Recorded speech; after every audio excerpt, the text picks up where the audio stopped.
Hello students, आज हम 4th number का साइकोलॉजी प्रैक्टिकल आपको समझाएंगे जिसका नाम है व्यक्तित्व परीक्षण, अंतर्मुखी बहिर्मुखी, पर्सनालिटी टेस्ट, इंट्रोवर्जन और एक्सट्रोवर्जन।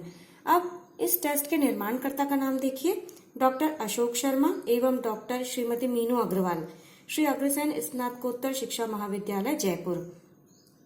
इसके प्रकाशक हैं विद्या भारती शोध केंद्र सरस्वती शिक्षा महाविद्यालय जबलपुर। ठीक है, तो ये टेस्ट को हम आज आपको समझाएंगे।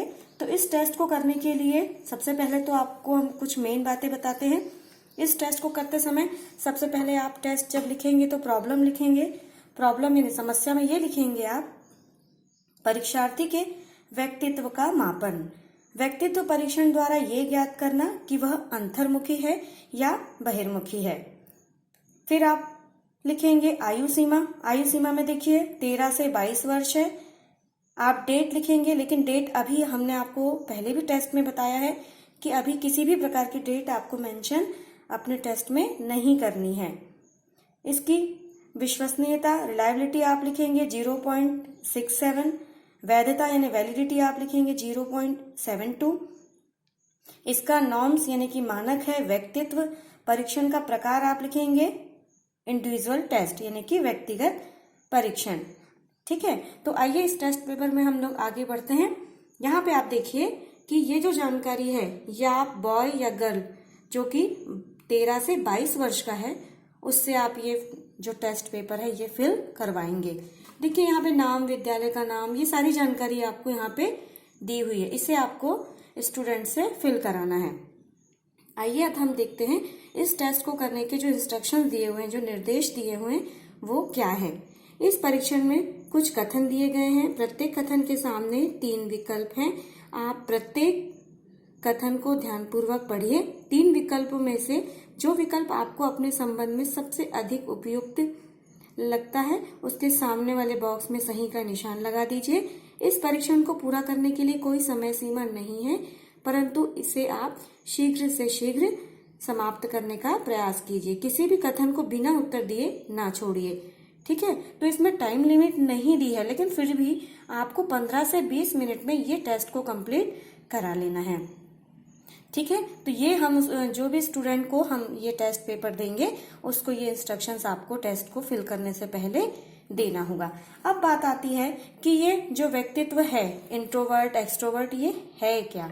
ठीक है, देखिए क्या होता है जब हम बात करते हैं पर्सनैलिटी की तो सिर्फ देखना दिखाना या हाइट हेल्थ ही पर्सनैलिटी नहीं होती। पर्सनैलिटी का मतलब ये होता है कि व्यक्तित्व के अंदर ऐसे गुण होते हैं, ऐसी बातें होती हैं जो उसको सोसाइटी के सामने इंटरेक्ट करती है, सबके सामने उसका व्यवहार, उसकी पर्सनैलिटी झलकाती है यानी कि बताती है। ठीक है, अब बात आती है, आपने हमेशा देखा होगा कि जनरल वे में हम बोल देते हैं कि उसकी पर्सनैलिटी बहुत अच्छी है या उसका व्यक्तित्व बहुत अच्छा है, लेकिन पर्सनैलिटी में ऐसी बहुत सारी बातें आती हैं जब हम इसको डीप में जाते हैं जिससे हम बच्चे को एक अलग कैटेगरी में रखकर उसका इम्प्रूवमेंट कर सकते हैं। ठीक है, तो अब देखते हैं सबसे पहले अंतर्मुखी व्यक्तित्व। ऐसे व्यक्तित्व का व्यक्तित्व जो होता है वो चिंतनशील होता है और अपनी ही ओर केंद्रित रहता है। इस व्यक्तित्व के लक्षण, स्वभाव, आदतें, अभिवृत्तियां आदि जो होती हैं वो बाह्य रूप में प्रकट नहीं होती, यानी कि ये इस प्रकार के पर्सनैलिटी के लोग अपनी जो बातें वो एक्सप्रेस नहीं कर पाते हैं, है ना, इसलिए इनको इंट्रोवर्ट कहा जाता है। इनकी कुछ क्वालिटी भी मैं आपको बताती हूँ। ऐसे व्यक्तित्व का जो व्यक्ति होता है उसको बाह्य जगत की वस्तुओं से ज्यादा क्या होता है, लगाव नहीं होता है। वह एकाकी रहना पसंद करता है और कई बातों में उसे बहुत चिंता होने लगती है और उसको अपनी वस्तुओं के प्रति, अपनी चीजों के प्रति एक अलग सा लगाव या वो सजग रहता है और बहुत ज्यादा चिंतनशील भी होता है, यानी कि हर बात को बहुत ज्यादा सोचना, विचार करना, ये क्वालिटी होती है। और यह क्या होता है, ज्यादा इंटरेक्ट नहीं करते लोगों में और अपने स्वभाव में लोगों को ढालने का प्रयास करते हैं, यानी थोड़ा सा लोगों से डिस्टेंस में रहते हैं। अब ठीक इसके विपरीत यदि हम बहिर्मुखी व्यक्तित्व की बात करें तो बहिर्मुखी व्यक्तित्व का व्यक्ति जो होता है वो बाहरी लोगों के साथ बहुत ज्यादा उठता बैठता है, इंटरेक्ट होता है, लोगों में अपनी रुचि दिखाता है, अपनी फीलिंग्स को बताता है, समझाता है। तो इस तरह का व्यक्तित्व क्या होता है, बहिर्मुखी यानी कि एक्सट्रोवर्जन कहलाता है। इसकी भी कुछ विशेषताएं हैं, जैसे इसमें क्या होता है, इनमें एक्टिविटीज ज्यादा होती है, यानी कार्यकुशलता की मात्रा ज्यादा होती है, जल्दी से ग्रुप बनाएंगे, ग्रुप के सभी लोगों को साथ में लेकर चलते हैं, ये सबको खुश रखने में ज्यादा अपनी ये सोचते हैं कि ज्यादा हम सबके साथ रहेंगे, खुश रहेंगे, तो ये इनका स्वभाव में होता है। और रही बात यह है कि व्यवहार कुशल होने के साथ साथ ये विचारों को बहुत अच्छे ढंग से रखना पसंद करते हैं, निर्णय लेने की क्षमता होती है, वातावरण के साथ यानी जो एनवायरनमेंट है उसके साथ इजीली एडजस्ट कर लेते हैं, और बहुत ज्यादा थोड़े इमोशनल भी होते हैं, साथ ही साथ धारा प्रवाह बोलने वाले होते हैं, यानी कि अपनी बात को सामने वाले के सामने किस तरह से रखना है ये बखूबी जानते हैं। देखिए पर्सनैलिटी दोनों अपनी अपनी जगह है ना, ये सबका अपना एक नेचर होता है कि आप किस नेचर के हैं। दोनों ही पर्सनालिटी अपनी जगह अच्छी हैं, बस ये होता है कि कई बार क्या होता है, अपनी फीलिंग्स आप यदि एक्सप्रेस नहीं कर पाते तो उसमें आपको कहीं ना कहीं आगे चल के प्रॉब्लम जाती है। इसीलिए बच्चों में ये टेस्ट किया जाता है, इससे ये पता लगाया जाता है कि बच्चे का पर्सनैलिटी किस लेवल की है। यदि उसमें कुछ सुधार है या उसको अपन कुछ सजेशन दे सकते हैं तो क्या होगा, हम उसको उसकी पर्सनैलिटी में थोड़ा सा इम्प्रूवमेंट ला सकते हैं। तो यहाँ पे देखा अपन ने अंतर्मुखी, बहिर्मुखी, एक और होता है उभयमुखी। अब आप सोच रहे होंगे कि उभयमुखी क्या है। उभयमुखी में ये होता है कि ऐसा व्यक्ति जिसमें दोनों प्रकार की क्वालिटी हो, है ना, यानी जो इंट्रोवर्ट व्यक्ति के साथ मिले तो उसके जैसा व्यवहार करे, और जो बहिर्मुखी के साथ मिले तो बहिर्मुखी जैसा व्यवहार करे। तो दोनों क्वालिटी का समावेश क्या होता है, उभयमुखी यानी कि एम्बिवर्ट। ठीक है, तो चलिए यहाँ पे हम ये देखते हैं, इस टेस्ट से हमें बच्चे की पर्सनालिटी के बारे में बहुत ही अच्छी जानकारी मिल जाएगी, जिससे हम उसको आगे उसकी लाइफ में सही एडवाइस दे करके उसको आगे बढ़ने की प्रेरणा दे सकते हैं। ठीक है, तो यहाँ पे आप देख रहे हैं कि एक कॉलम बना हुआ है ना, तो जो भी अपन टेस्ट करेंगे उसके जो प्राप्तांक आएंगे यानी कि जो स्कोर आएंगे उसको आप यहाँ पे लिखेंगे, और उसका किस प्रकार की पर्सनैलिटी आई है, इंट्रोवर्ट आई है, एक्सट्रोवर्ट आई है, एम्बिवर्ट आई है, वो यहाँ पे आप इस कॉलम में लिखेंगे। इस टेस्ट में प्रश्नों की संख्या कितनी है, 60 है, यानी कि 30 क्वेश्चन दिए हुए हैं एक्सट्रोवर्ट के और 30 क्वेश्चन दिए हुए हैं इंट्रोवर्ट के। ये देखिए, ये पूरा टेस्ट पेपर है, ये प्रश्नों की संख्या दी हुई है यहाँ पे, टोटल आपको 60 क्वेश्चन दिए हुए हैं। ये देखिए, अब इन जो क्वेश्चंस हैं उनको आपको 3 प्रकार से बच्चे को आंसर करने कहना है, या तो वो हाँ, अनिश्चित यानी नहीं, यानी कि यस, अनडिसाइडेड और नो, यानी कि 3 जो आपके दिए हुए हैं एरिया या जो 3 कॉलम आपके दिए हुए हैं, इस कॉलम में से स्टूडेंट को आपको ये कहना है कि आपको किसी एक पे टिक करना है। ठीक है, और जब वो टिक कर लेगा तो उसे ये देखना है टेस्ट पेपर लेते समय कि उसने सभी प्रश्नों के उत्तर दिया है या नहीं दिया है। ठीक है, तो ये आप जब उससे फिल करवा लेंगे, पेंसिल से आप भरवा लीजिएगा इस टेस्ट पेपर को, पूरे 60 क्वेश्चन।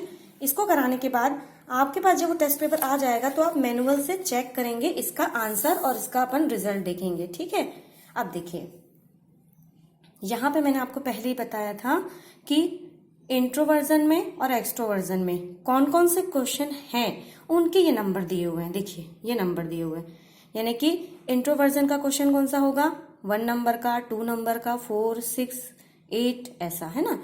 और एक्सट्रोवर्जन का कौन सा क्वेश्चन होगा, 3, 5, 7, 9, इस तरह के क्वेश्चन। यानी यहाँ पे जो टेस्ट पेपर में क्वेश्चन दिए हुए हैं वो डिवाइड हैं, किसमें, इंट्रोवर्जन में और एक्सट्रोवर्जन में, यानी कि अंतर्मुखी और बहिर्मुखी में। ठीक है, अब ये देखिए, ये तीनों 30 मिलाकर कितने क्वेश्चन हो गए, 60, जो अपने टेस्ट पेपर में दिया हुआ है। ठीक है, अब देखिए इस टेस्ट को आपको स्कोरिंग कैसे करनी है। देखिए, यहाँ पे दिया हुआ है टाइप ऑफ पर्सनैलिटी, यानी एक्सट्रोवर्जन और इंट्रोवर्जन। ये देखिए, यस, अनडिसाइडेड और नो। ठीक, यदि एक्सट्रोवर्जन में जो क्वेश्चन दिया हुआ है उसमें यदि बच्चे ने या स्टूडेंट ने यस पे निशान लगाया है, यस पे टिक किया है, तो आप उसको 2 मार्क्स देंगे। किसमें, एक्सट्रोवर्ट में। अनडिसाइडेड में किया है तो 1 मार्क्स देंगे, नो में किया है तो 0 मार्क्स देंगे। ठीक है, अब बात आती है इंट्रोवर्जन की। ठीक है, इसमें यदि उसने यस में टिक किया है तो आपको 0 मार्क्स देना है, अनडिसाइडेड में किया है तो 1 मार्क्स देने हैं, और नो में किया है तो 2 मार्क्स देने हैं। यहाँ पे एक बात देखिए बहुत क्लियर समझ में आ रही है कि जो अनडिसाइडेड है वो दोनों ही कंडीशन यानी कि इंट्रोवर्जन और एक्सट्रोवर्जन दोनों ही कंडीशन में क्या है 1 मार्क्स आपको देने हैं। ठीक है, यहाँ पे बस इतना ध्यान होना चाहिए कि कौन सा क्वेश्चन हमारा एक्सट्रोवर्ट है और कौन सा क्वेश्चन हमारा इंट्रोवर्ट है। उसी के अकॉर्डिंग बच्चे ने टिक जिस पे किया है उसको हम यहाँ पे आंसर नंबर देंगे। ठीक है, इतना करने के बाद आप पूरा टोटल निकाल लेंगे। टोटल निकालने के लिए टोटल निकालने के बाद आपको ये टेबल देखनी है ना, टाइप ऑफ पर्सनैलिटी बॉय और गर्ल। आपने जिससे ये जो टेस्ट पेपर भरवाया है बॉय हो या गर्ल आपको वो देखना है। तो आप उस जैसे बॉय से भरवाए हैं आपने फिल करवाया है तो आप ये वाला कॉलम देखेंगे, यदि आपने गर्ल्स से भरवाया है तो आप वाला कॉलम देखेंगे जिसमें गर्ल्स के नंबर दिए हुए हैं। अब टोटल नंबर जो आपके आते हैं उसके हिसाब से आप टोटल करके देखेंगे कि आपका जो स्टूडेंट है या आपका जो सब्जेक्ट है वो मोस्ट एक्सट्रोवर्ट है, एम्बीवर्ट है, इंट्रोवर्ट है या मोस्ट इंट्रोवर्ट है। इस तरह से टेबल पर आप कैलकुलेशन करके उसका आप रिजल्ट निकाल लेंगे और उसको अच्छा सजेशन देंगे। जैसे कि मैंने आपको पहले ही बताया कि यहाँ पे आपको रिजल्ट लिखना है। ये कॉलम जो है आपको अपनी कॉपी में भी बनाना है। ठीक है, और ये जो टेबल आपको दिया हुआ है ये टेबल और ये स्कोरिंग की है ना, ये भी आपको अपनी कॉपी में ब्लैंक पेपर में बना लेना है।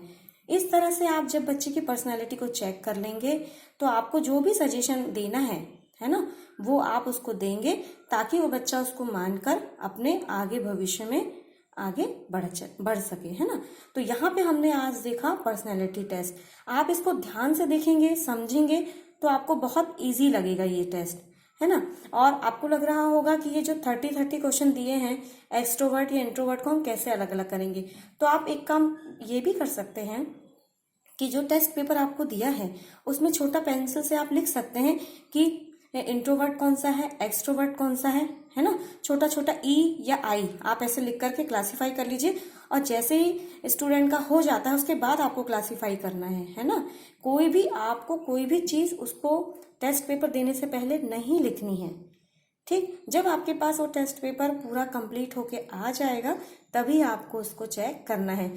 आप एक्सट्रोवर्ट का ई लिख लीजिए, इंट्रोवर्ट का आई लिख लीजिए, इससे क्वेश्चन आपके अलग अलग हो जाएंगे और जैसा स्टूडेंट ने टिक किया है वैसे मार्किंग करके आप उसका टोटल नंबर निकाल के टेबल से उसकी टाइप ऑफ पर्सनैलिटी आप निकाल सकते हैं।